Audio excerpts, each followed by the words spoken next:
ఈరోజు నేను మా బీటెక్ ఫ్రెండ్స్ని కలుద్దామని వెళ్ళాను. బీటెక్ చదివే టైంలో మేము సేమ్ రూమ్లో ఉండేవాళ్ళం.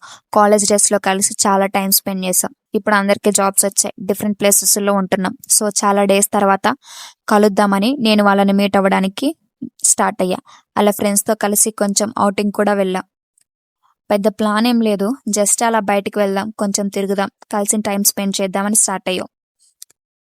డిఐవై స్టోర్కి అండ్ ట్రెండ్స్కి వెళ్ళాం.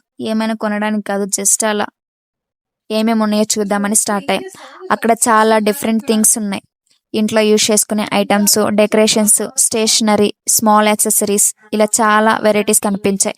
మేము కూడా అలా డిఫరెంట్ సెక్షన్స్ అన్ని చూస్తూ తిరిగినాం. కొన్ని థింగ్స్ ఇంట్రెస్టింగ్ అనిపించాయి, కొన్ని చూసి అలా నవ్వుకున్నాం. ఏం కొనకపోయినా ఫ్రెండ్స్తో కలిసి అలా చూస్తూ మాట్లాడుకుంటూ టైం స్పెండ్ చేయడం కూడా ఒక ఫన్గా అనిపించింది. యాక్చువల్లీ అవుటింగ్లో మెయిన్గా షాపింగ్ కన్నా ఫ్రెండ్స్తో కలిసి టైం స్పెండ్ చేయడం కోసమే. బీటెక్ డేస్లో సేమ్ రూమ్లో ఉన్న ఫ్రెండ్స్తో ఇప్పుడు చాలా డేస్ తర్వాత మళ్ళీ కలిసి తిరగడం చాలా స్పెషల్గా అనిపించింది. అప్పుడు డైలీ కలిసి ఉండేవాళ్ళం, ఇప్పుడు బిజీ లైఫ్లో వాళ్ళు ఎప్పుడైనా కలవడం కూడా ఒక స్పెషల్ మూమెంట్ అయిపోయింది. ఏం పెద్ద ప్లేస్కి వెళ్ళలేదు, ఏం స్పెషల్ యాక్టివిటీ చేయలేదు, జస్ట్ అలా ఒక స్టోర్కి వెళ్ళాం, ట్రెండ్స్కి వెళ్ళాం, కొంచెం తిరిగాం, మాట్లాడుకున్నాం, అంతే. సమ్ టైమ్స్ ఇలాంటి సింపుల్ అవుటింగ్స్ మంచి మెమరీస్గా అనిపిస్తుంది. బికాస్ ప్లేసెస్ కన్నా మనతో ఉండే పీపుల్ ఇంపార్టెంట్.